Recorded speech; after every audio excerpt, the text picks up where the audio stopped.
गाड़ी तो है ना। আগের ভিডিওতে যেমনটা তোমাদের সাথে শেয়ার করেছিলাম, প্রথমে তো আমরা কৈফুলে দিদির বাড়িতে গেছিলাম, দেন সকালবেলা আমরা পূজাদির বাড়ি মধ্যম গ্রামেও গেছিলাম। তো এখানে অলমোস্ট সবাই রেডি হয়ে গেছে, আর এটা হলো একটা দাদার গাড়ি যেখানে আমি বসে একটু স্টাইল মারছিলাম। কেমন লাগছে তোমরা একটু জানি।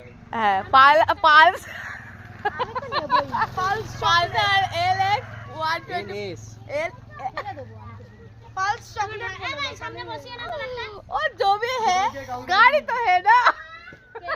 আর যেমনটা দেখলে সৈকতদার গাড়ির নামটাই আমি ঠিকঠাক উচ্চারণই করতে পারছিলাম না, আর তার জন্য আমরা খুব হাসাহাসি করছিলাম। আর এখানে দেখো গল্প করতে করতে দিন বেরিয়েও গেছি, আর এখান থেকে প্রায় অনেকটা ভেতরের রাস্তা দিয়ে মানে গলি গলি গলি গলি দিয়ে গেছিলাম। আর এখানে প্লেসটা দেখো জাস্ট ওয়াও ছিল, কিন্তু এত গলি আমার দেখে তো মাথা খারাপ হয়েছিল। মানে ওখানে যদি আমাকে ছেড়ে দেয় আমি আর রিটার্ন আসতেই পারবো না বাড়িতে। আর এখানে সবাই মিলে গল্প করতে করতে আড্ডা মারতে মারতে প্রায় দেখো বাড়ির সামনে চলে এসেছি। আর এখানে গাড়িটা রেখে ভোলা আগে সবার আগে ঢুকে যাচ্ছে দিদির বাড়িতে। আর কোন দিদির বাড়িতে গেছি সেটা তোমরা দেখতে পারবে। আর দেখো বাড়িতে এসে সব ল্যাদ খেয়েছে।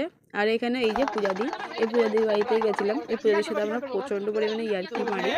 আর এখানে ভোলাকে দেখো বাজনা দেখলেই যেন ওর হয়েছে, এখন তো নাচতেও শুরু করেছিল, তার আগে ডুগডুগি বাজাচ্ছিল।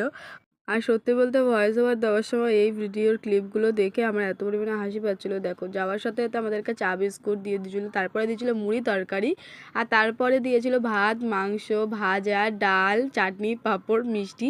যে তো যাই হোক, খাওয়া দাওয়ার পরে আমরা এখন বাড়ি যাওয়ার সময় হয়ে গেছে। সবাইকে টাটা জানিয়ে আমরা বেরিয়ে পড়লাম। আমরা ততক্ষণ বাড়ি যাই, তোমরা ততক্ষণ সাবস্ক্রাইব করো। বাই।